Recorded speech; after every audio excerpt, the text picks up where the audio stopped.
Bringing you the very latest from across the nation and around the world, this is your Primetime News Bulletin. A very good evening, I'm Shane Silva. I'm Stephanie Lazarus. Before we go into your stories in detail, let's take a look at the headlines.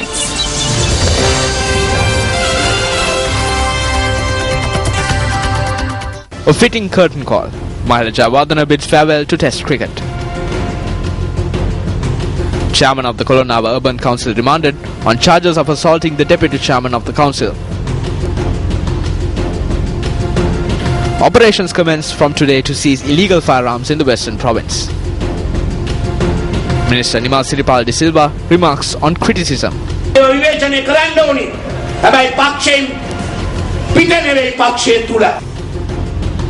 India will never support any intrusive resolutions on Sri Lanka. A Newsfirst exclusive with senior BJP leader Dr. Subramaniam Swamy.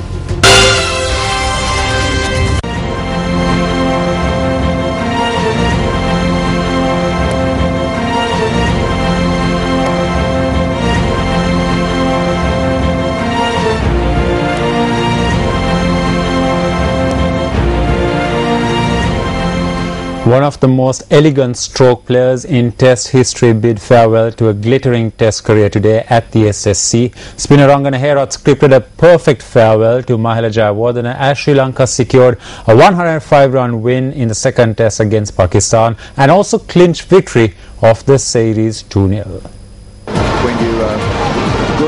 The second Test against Pakistan was Mahela Jayawardene's 149th Test match. It took the Sri Lankan bowlers under an hour to claim the three remaining Pakistani wickets after the visitors were restricted to 127 for the loss of 7 wickets on day 4. Left-arm spinner Rangana Herath went on to bag yet another 5-wicket haul as Pakistan were chasing 271 were restricted to 165 runs.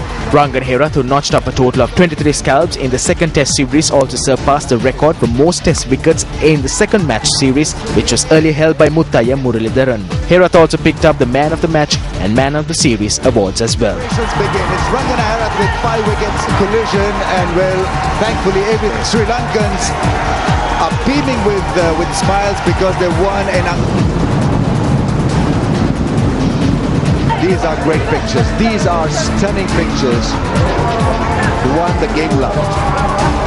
Yeah, it is an emotional moment. There is no by His Excellency the President, who's a sport-loving personality. He's come at the important time. Anishanta Ranatunga, the Secretary. We did see the President of Sri Lanka Cricket, Jayanta Dharmadasa. Set very early because a special ceremony was organized at the SSC following the conclusion of the Test encounter to bid farewell to Mahela Jayawardene. The event, which was organized by Sri Lanka Cricket, was also attended by officials of SSC and Nalanda College, Colombo. And Mrs. Jayawardene.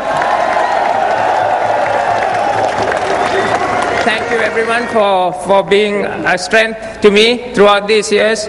Without you guys, I can't do anything. A number of mementos were presented to Mahela Jayawardene to appreciate the service rendered towards Test cricket. President Mahinda Rajapaksa also arrived at the SSC ground to congratulate Mahela.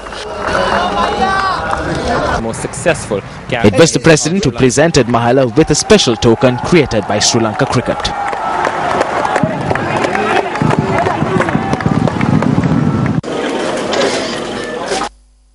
Mahela Jayawardene, who retired from Test cricket today, will enter the history books as a player who recorded 50 Test half-centuries.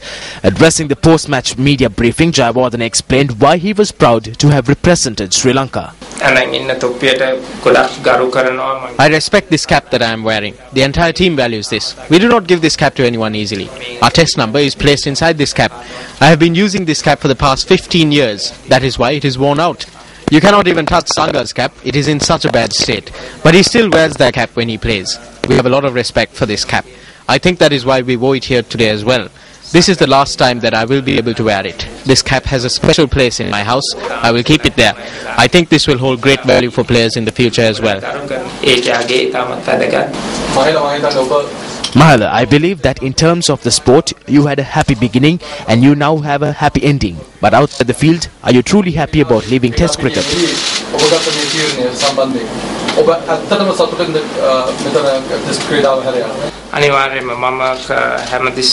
Definitely. I have always taken decisions based on certain factors. The factor in this case is that we will have very few Test matches in the future. I am not getting any younger. I am old. So I believe that this period of few test matches should be used to blood out new cricketers. It is time to entrust it to a new team. That is why I have taken this decision. The space I have for growth as a cricketer in the future is very limited. I can continue in this way, but it will be difficult to progress. I took this decision after taking all of this into consideration. There were no other factors involved in this decision.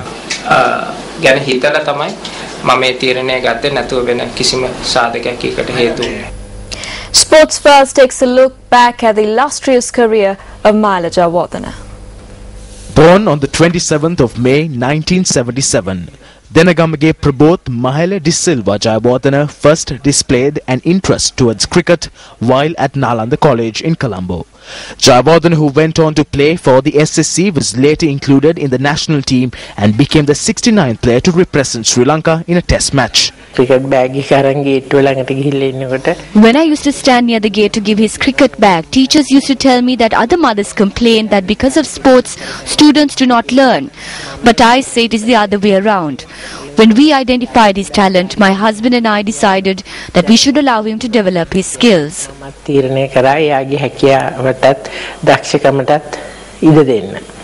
Making his test debut against India on the 22nd of August 1997, Mahela scored his maiden half-century. In 2006, Mahela Jayawardene took part in the South African bowling attack as he amassed a mammoth 374 runs and became the player with the fourth highest score in a test innings.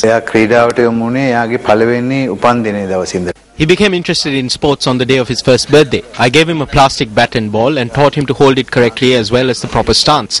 From that day onwards, he would give anyone the ball and start batting. I think he made a decision to retire in Sri Lanka. The next match is in New Zealand.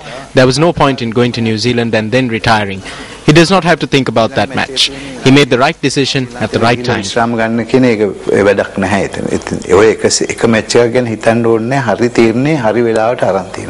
Jayawardene, who was known as a slip cordon specialist, is accredited with the second most number of catches in Test history. For 17 years, Mahela Jayawardene presented Sri Lanka as a player, vice captain and captain. Many pundits regard him as a player who comes along only once or twice in a generation. Certainly within the delight of that dressing room.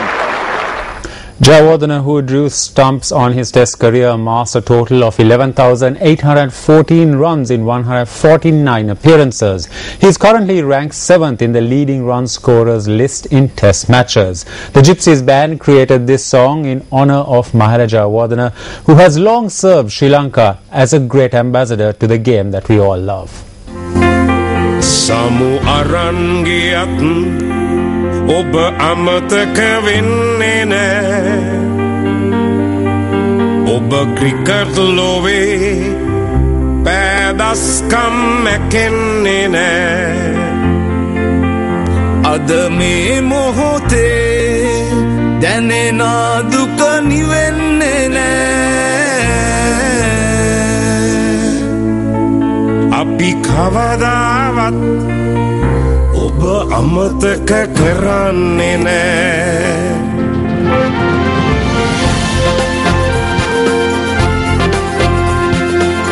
Obe pitten havadaskam lovama vitakeruwa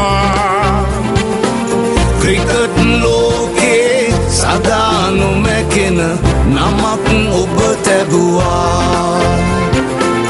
Ratata jayagena in samada diriya kapa keruwa Obe daskam gana kiyannata tava vachana netuwa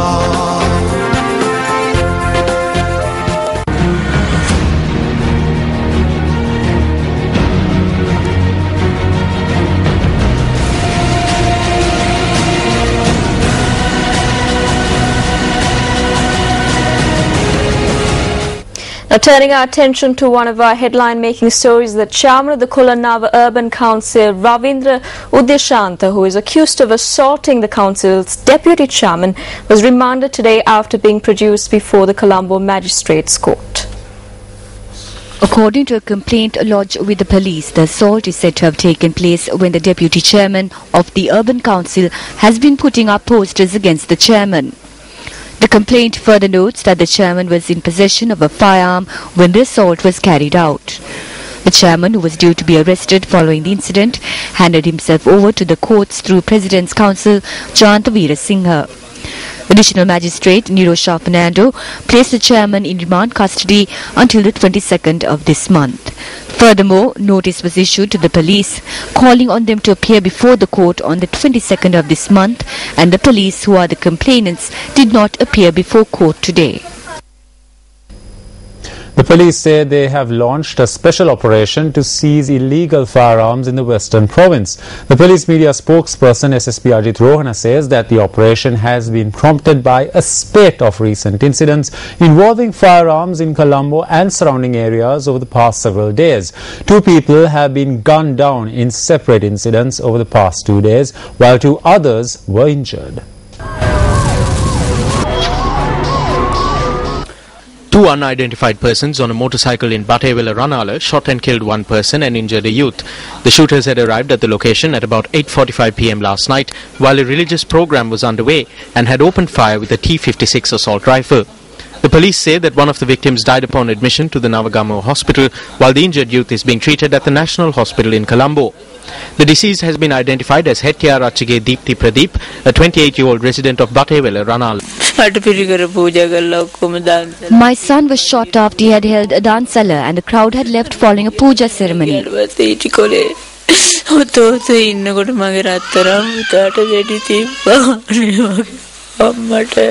The dansala was over and the people were leaving and only our people were left. They came in a bike, walked up to Deepthi and shot him.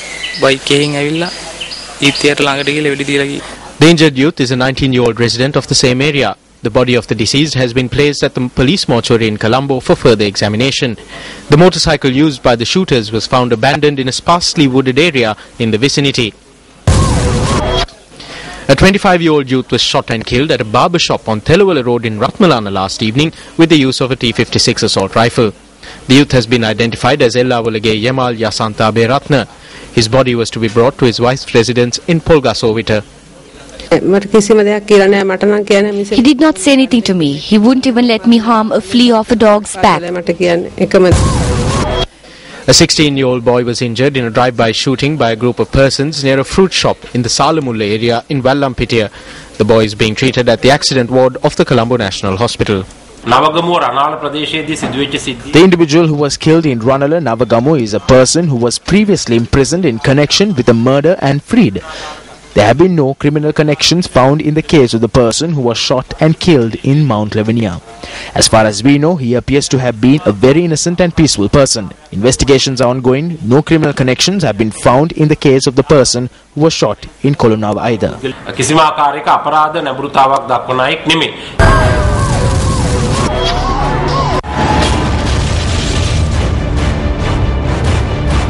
Two persons shot dead in Grand Pass. Another 2 persons injured. 2 individuals including a woman murdered in Matakulia. 2 persons assaulted and shot dead in the Singapore area in Vallampitia. An individual shot dead in a salon in Boralla. 2 persons shot dead in Mount Lavinia and Navagamo. 7 shootings and 9 murders have been reported from Colombo and its suburbs since the 29th of June. We must eradicate the culture of carrying firearms. Starting from today, we will be conducting a large-scale operation to arrest those who possess illegal firearms in the Western Province. If you have any information, you can notify the Colombo Crimes Division and we will guarantee your anonymity and safety. We will also be giving prize money to individuals who do so. The police media spokesperson stated that no permits have been issued to carry T-56 firearms.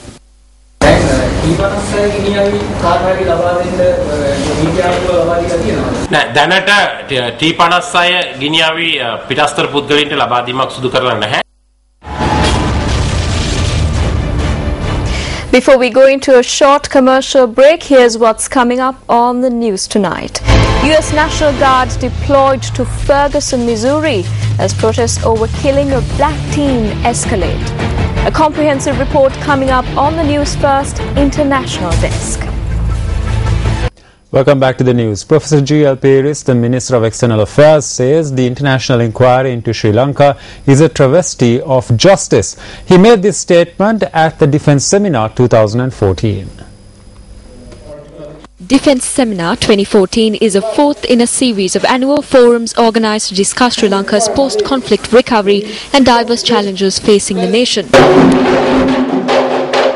Defence Seminar 2014 got underway in Colombo today with the participation of a broad range of representatives of foreign militaries, eminent scholars, intellectuals and think tanks.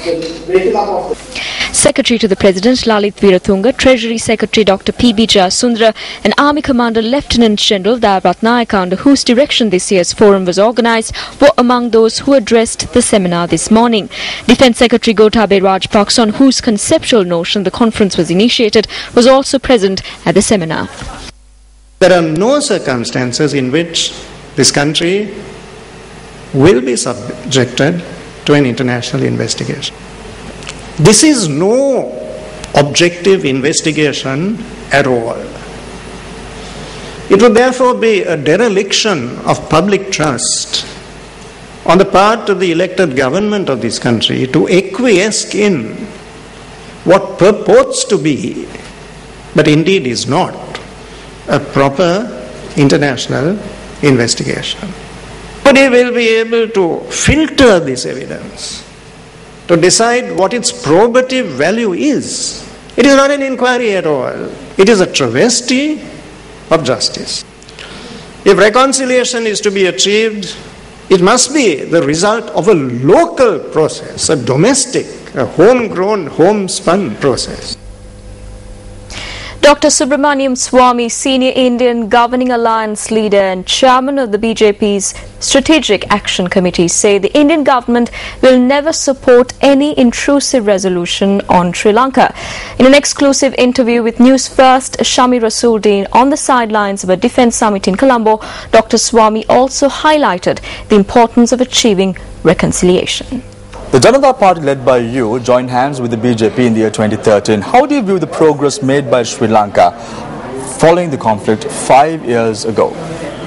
Well, first of all, normalcy is clearly restored. One of the largest displaced persons camp has been now emptied and people have got their houses and gone back. The third thing is that much of the infrastructure has been restored. In terms of achieving reconciliation, do you believe that the Sri Lankan government is on the right track? I think reconciliation is the only element of reconciliation that would be necessary, is that the Sinhalese and the accept the Tamils and the vice versa, that they are all the same people. But you agree that there is no genuine reconciliation in Sri Lanka at the moment? Yeah, that's not so much amongst the people, but the leadership has been weaned on with LTT, and LTT has promoted some people. They killed all the democratic Tamil leaders. So what is the take of the BJP government on reconciliation? Well, first of all, we want good relations with Sri Lanka, and they are our neighbors. And they are our own people. I mean, both Sinhalese and Tamils went from India. Secondly is that Sri Lanka is a strategic island, and we are not going to create a vacuum for countries which are not well disposed to India to fill in the gap. The Congress party-led government, which was in power before the BJP, has been very vocal on Sri Lanka's human rights record. Yes. They were concerned about the Tamil-speaking people in Sri Lanka. What is the take on the BJP? Are you all concerned about the Tamil-speaking people in the country? We are concerned to the extent, but not concerned enough. No, there's no question concerned enough. I mean, after all, what do the Tamils want? They want devolution. We are not going to accept Elam. That's out of the question. We don't believe in secessions. We discourage it in our own country. We can't encourage it in some other country. The Indian government abstained from voting. United Nations Human Rights Council resolution, which was passed in March this year.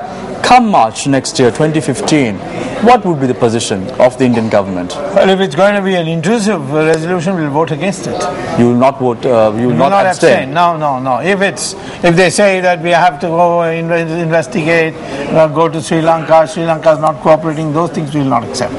You want to raise it, you want Sri Lanka to give you a record and a report, that we may support. But there is a Lessons Learned and Reconciliation Commission report currently in place. The international community is saying that the Sri Lankan government is not even adhering to the recommendations put forward in this particular report in question. Do you agree or disagree? Well, I can tell you from my own country's experience, no human rights group appointed by the government, whether it is in Kashmir or Manipur, has ever said that the government is doing good work. You speak about good relations between the Sri Lankan government and the Indian government, which is now in power. The president of Sri Lanka has been releasing Indian fishermen who were in the custody of the Sri Lankan authorities over the last few months. However, a similar gesture has not been projected or taken into account by the Indian officials at present.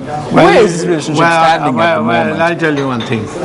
This idea of releasing fishermen after they get bail was actually disclosed to me for the first time when I met the president last year. And he's implementing it. If there's any Sri Lankan fisherman in Indian jail, please tell me. I'll see that they are also released the same way. The Shakti zone, located in close proximity to the Nallur Kovil in Jaffna, was declared open this evening. The Shakti zone will remain open till the 24th of August and boasts of the world's largest outdoor radio studio. The Shakti zone was declared open by Chief Minister of the Northern Province, C.V. Vigneswaran. All Shakti FM radio programs will be aired live from Nallur, Jaffna. Numerous cultural events will take place at the Shakti zone from today. Newsfirst will be conducting screen tests and voice tests at the location on the 23rd and 24th of this month.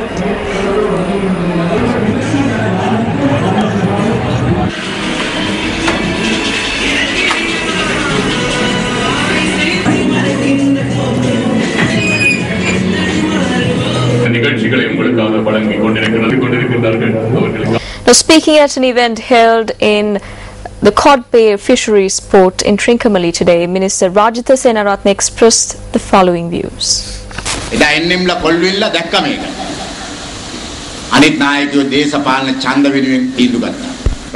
Political leaders like N.M. Pereira and Colvin R. De Silva in the past witnessed other leaders making decisions to garner votes and trouble the people's minds by placing concepts of race and religion on high with no regard whatsoever for the consequences it would have for the country. And eventually it ended in war. You were the ones who suffered through the war. None of these leaders suffered. I suffered too. There are 4 pieces of shrapnel embedded in my body because of that war. Once again, today persons are trying to reignite that destructive force. We need to have some sort of foresight when governing the country and think about where we are taking the country 20 years in the future. Various persons are trying to pelt stones at us. I have even been bombed. They are throwing stones now, but they couldn't even kill me with bombs. What are these stones to a person like me who has survived bombings?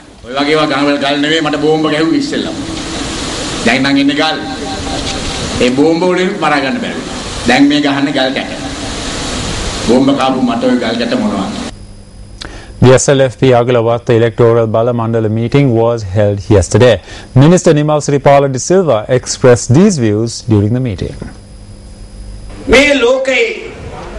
No governing system in the world has given rise to perfect leaders or parties.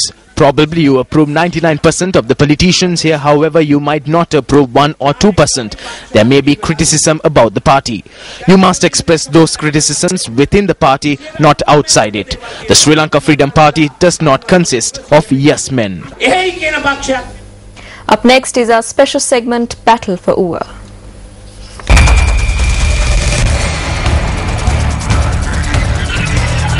Samantha Vidyaratne took our votes and entered parliament. What did he do? He served as a deputy minister. Did he pave even one road? Did he provide electricity to even one village? He couldn't even provide electricity to his own village.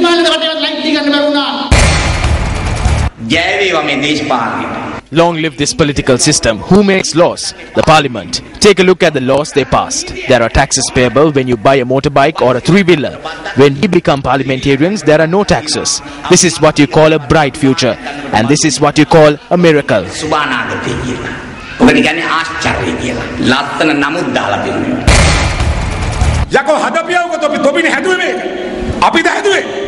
Just like we ended the war and brought about development, we have an obligation to end the economic war.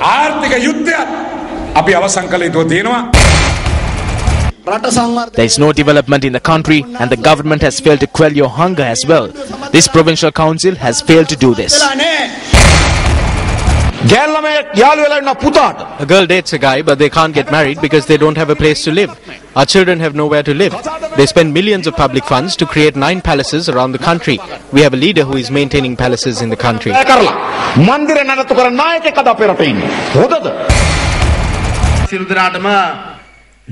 Everyone has a responsibility to safeguard the freedom that we want. They also have the responsibility to aid in the development process and allow us to make our motherland the pride of Asia.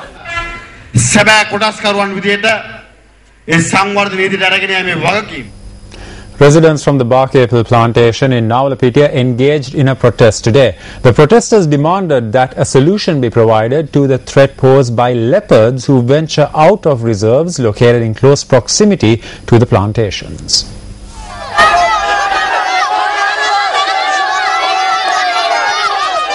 The protesters engaged in a march from the bark apple plantation to the Bristol Junction located 6 kilometers away.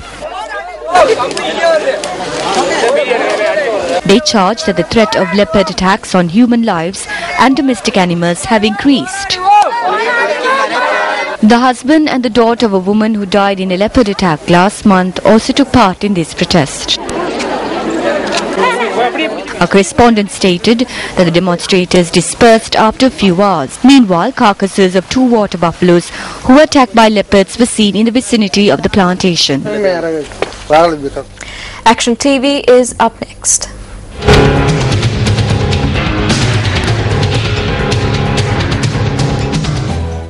The premises on which the dilapidated office of the Medical Officer of Health of Gomarang Kadawela operates today is incidentally the same building complex that until 2011 housed the Gomarang Kadawela Public Hospital.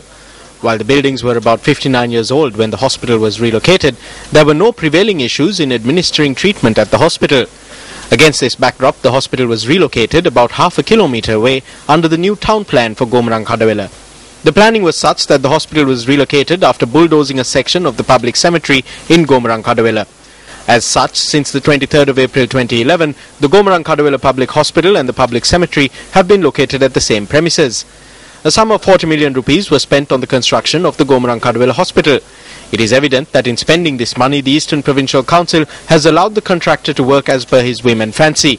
Since the drainage system does not carry wastewater away from the premises, the minor staff at the hospital have been made to collect the wastewater from the drains in containers and then dispose of it. Since the sewage water flows freely through the premises, patients here reject medical recommendation for in-house treatment, preferring to travel the 40 kilometers to the Trincomalee Hospital. While the first well constructed here to provide drinking water for the hospital was later closed down owing to the lack of water, a second well constructed here too has become a mere hole in the ground. These are our facilities. It is patients from our areas that come here, not public officials or people from other areas. People come from outside to open these facilities, but in the end it is the patients in our villages that have to suffer through the hardships. When we try to point out what's wrong, they are against it. So who are we to say this to? Instead of taking steps to correct the flaws in this 40 million rupee project, the Eastern Provincial Council has undertaken another construction here at a cost of 2.5 million rupees. They are spending 2.5 million rupees on building a mortuary, but it is pointless because not even 2 people can fit in there. While the villages surrounding Gomarang Kadawela have fallen under the dark shadow of kidney disease that has spread from the North Central province, shouldn't steps be taken to give a humane face to the Gomarang Kadawela Hospital to enable the people to fulfill at least basic clinical needs? Governor of the Eastern Province, over to you.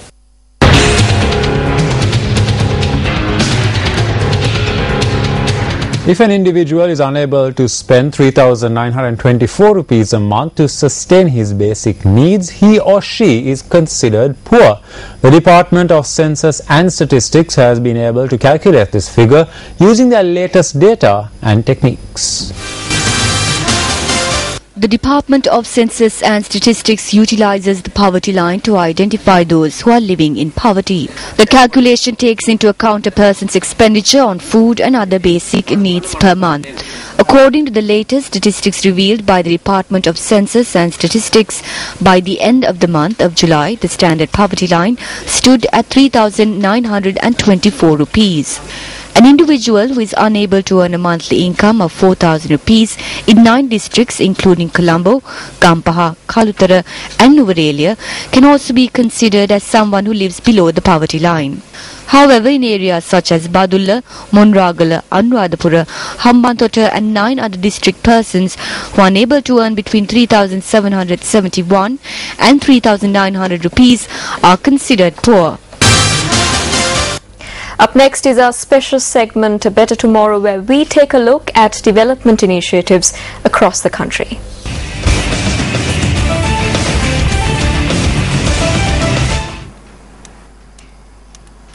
Communities living in many areas were unable to experience the facilities that many individuals residing in Colombo are privy to. The construction of the Magamruunupura International Convention Hall in Hambantota was able to fill the void in development in the area. The construction of the Magamruunupura Convention Hall was spearheaded by the Urban Development Authority. The main hall of the convention centre boasts of a seating capacity of 1,500 and is constructed with the use of modern technology. Objects as large as a bus are able to enter the main stage of the hall, and it is also equipped with a sound and lighting system that can be used for any occasion. Apart from the main hall, the International Magamruunupura Convention Hall consists of 10 sub-committee halls and an outdoor stage area which has a seating capacity of 5,000.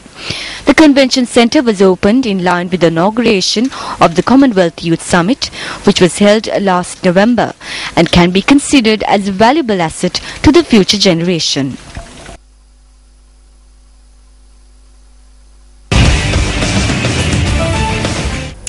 Ramesh Galbanda joins us now with the weather.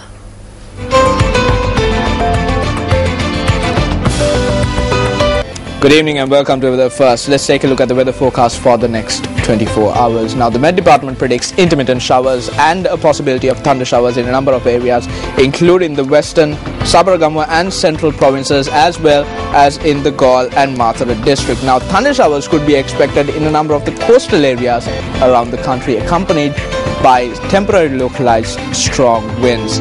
Now, the winds that are heading into the country are coming in from a southwesterly direction and could reach between 20 to 40 kilometers per hour, but there is a possibility of wind speeds reaching 50 kilometers per hour in the coastal area extending from Puttalam to Pothuil via Gaul and Mathura.